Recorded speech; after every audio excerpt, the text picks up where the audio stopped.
Hey everyone, welcome back to Superstar's Guide to Victory. I'm Paul, and I'll be your guide today. So today we're going to be going over part 2 of directional decision making, and this video is going to be focusing on the board Spaceland. So, just as in the last video, we're going to be comparing space values with board position, and then making the determination on which direction is more beneficial based on the comparison. Also, similar to the last video, we're going to be pretending that this star over here is not there, and that all star portals are equal. For this board in particular, I'm going to be focusing on event spaces, when to take the event space versus when to take the alternative value of the board position. So, let's go into our first example. Let's start in the center of the board, and let's say that we have 8 left on our roll. So, the two different directions that we could go are left, in which we go 1, 2, 3, 4, 5, 6, 7, 8, and hit the blue space, or we can go down 1, 2, 3, 4, 5, 6, 7, 8, and hit the event space. So, first let's look at space values. The event space is going to be the better space value as opposed to the blue space, because with the blue space you're only getting a +3 in coins, whereas with the event space you are getting a +1 in your event space tally, a bonus star tally. So, let's compare this with the board position. While this may be the better space value, look at the damage this is going to do to your board position. Landing on this event space is going to set off the speed patrol here, and you're going to be chased back either to this space, or if somebody has paid to chase it additionally, you're going to get pushed all the way back to this space. Now, if you get pushed back to this space with the thing not being chased, you are now 24 spaces away from the item shop, as opposed to just 1. This is 23 spaces worth of damage, as opposed to if the thing is chased and you get pushed back to this, you can cut through the middle, but you are still ending up 23 spaces from the item space and sacrificing 22 spaces of value as opposed to being 1 space away by landing on this blue space. Those are a lot of spaces that you're sacrificing with your board position just to get 1 single event space tally. This is just too many spaces to sacrifice, so you're going to want to pass up on the single event space in value, go left, take the blue space, hit the item shop, stay in control of what you're doing on the board, and keep on track. So now let's move to the second example. Let's say that once again you're in the center of the board and you have 7 left on your roll. This time, the difference is between going left and going up. Now, I should point out that going down 7 gets you to the bank, so keep an eye on this bank and how many coins are in it, because that could be helpful for you to land on, depending on how many coins are in the bank, depending on versus the specific situation of the game.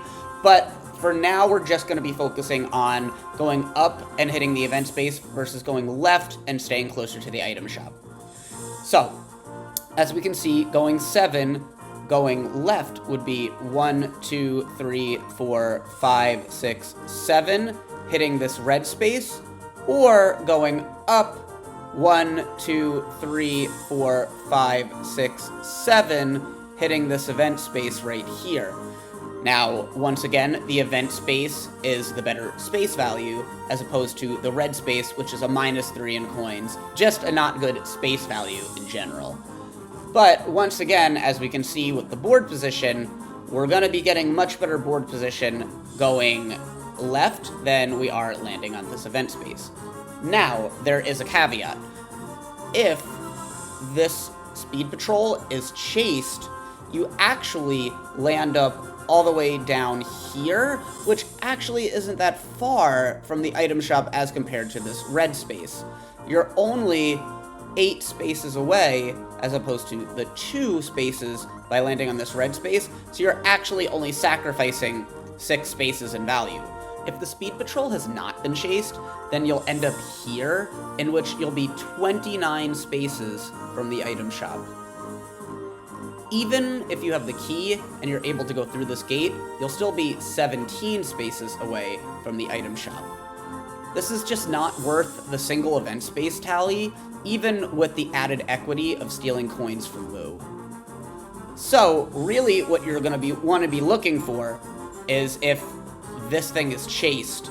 So if this thing is chased, you're going to want to take the event space, take the extra event space value, go down, swallow the 6 spaces, and then end up back at this item shop with no more than an average of 2 additional turns. If this thing is not chased, you're going to want to be bypassing this event space, going left, and getting closer to the item shop. If you're loaded on coins and are planning on stealing a star in this particular moment of the game, then this reverses a bit, and taking this event space now becomes the play to get back to this blue space so that you can go through the gate here, get to Boo, steal your star. Just make sure you already have a key in your pocket if you're going to do so. But this is a very situational principle. You're most often, if it's in the first turn of the game, not really wanting to be stealing stars at all. And even if you're in the second half of the game, you're going to want to try to play the item shop and get golden pipes. You're saving 5 coins with that overall equation, and you're getting the option to keep your star portal abilities open by using your pipe to get to different areas of the board depending on where the star may be. This is a really beneficial thing as opposed to just going to Boo. You get the +1, -1 from your opponent, but you kind of cap yourself in your board position. So really be careful about doing this, depending on the exact situation. If you and your opponent are very far away in stars and you really need to play a little bit of a catch-up, that's an okay time to do it, or if it's endgame and you're trying to kind of wrap everything up. But usually you're going to want to be bypassing the Boo to get to the item shop to get another pipe rather than steal the star with Boo. So just kind of be careful with this. So the bottom line is, in this situation, if the speed patrol has been chased and the event star is still within reach, then you're going to want to take the event space, swallow the extra 6 spaces, especially in this early portion of the game when the number of remaining turns is not as critical, and then just get back on track in, again, no more than an average of 2 additional turns. If the speed patrol has not been chased, the single event space tally is no longer worth the sacrifice in board position, as you're sacrificing between 15 and 27 spaces. For the third example, let's pretend that you're at this bottom right fork over here, and let's say that you have 2 left on your roll. So, if you go down, you'll hit this event space, and if you go left, you'll hit this blue space. Once again, you're in a situation in which going down will give you the better space value, and the specific surplus will be a single tally in the event space bonus star category.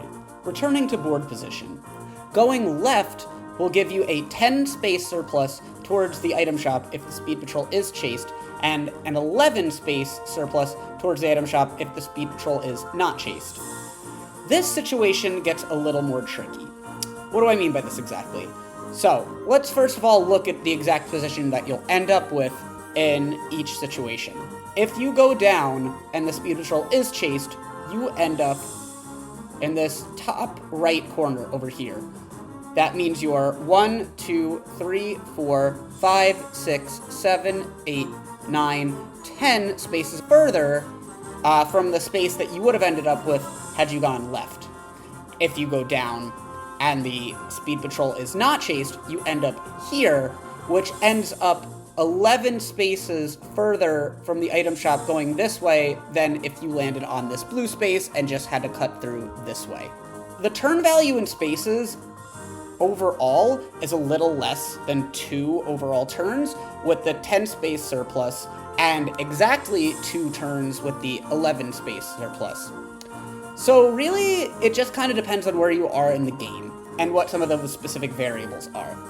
In the first half, I usually prefer to swallow the full 2 turns and take the event space, as I'll have more time to catch up in distance, and I want to capitalize on bonus star equity opportunities.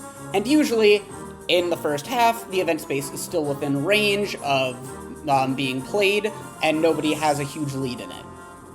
In the second half, I really have to analyze the event star situation. In the second half, if I'm down 3 or more event spaces, or up 3 or more event spaces, I'm definitely passing on this opportunity, and I'm just going left, and choosing to stay on a more accelerated pace in distance. This is because I'm either not going to get the event star even with getting this event space, or I already have it and I just don't need this event space. If I'm down 2 event spaces or less, or up 2 event spaces or less, then I'm really looking at other factors, including my current coin and star count, my opponent's current coin and star count, everyone's rich and minigame star equity, and where everyone is on the board. The bottom line is that the value of the space and the value of the board position are relatively even and too close to say definitively which is the correct direction to take. Even if you're in the first half, the event star is close, and you have plenty of time, either direction is at least somewhat defensible. So, moving on. There is an added component about the value of these event spaces to play defense on one or more opponents by chasing them away from one area or to another, or by chasing them to either corner of the board when this Bowser beam is low and they have a lot of coins and you have very few. But as I've said before about defense, when you play defense, you can usually only play it on one of the 3 players, and even if you play it on all 3 opponents, it's an even wash to the situation if you just play offense for yourself. There are certainly extreme situations, but this is generally the case. One final thing to note about situations in which the speed patrol is chased is look at the number in the center of the board in regards to the Bowser beam, and look at everyone's position to determine if you're in danger of being blasted and losing all of your coins. If you don't have many coins, then this isn't really a concern. I'll go into more detail in another video on how to navigate the situation, as well as what specific number of coins should allow you to disregard this concern entirely. One other thing to note. If you're in the center of the board, you can always go right and use this loop around to help you out in going the specific direction or the specific number of spaces that you want to go. For example, if you have 6 or 7 left on your roll and you want to go left, you can use this loop around to help you land on a better space. As you can see, if you have 6 and you just go left, you'll land on Bowser. If you have 7, you'll land on this red. But if you use the loop around, that's an extra 5 spaces, so that now becomes a 1 or a 2, so you'll end up landing on either one of these blue spaces.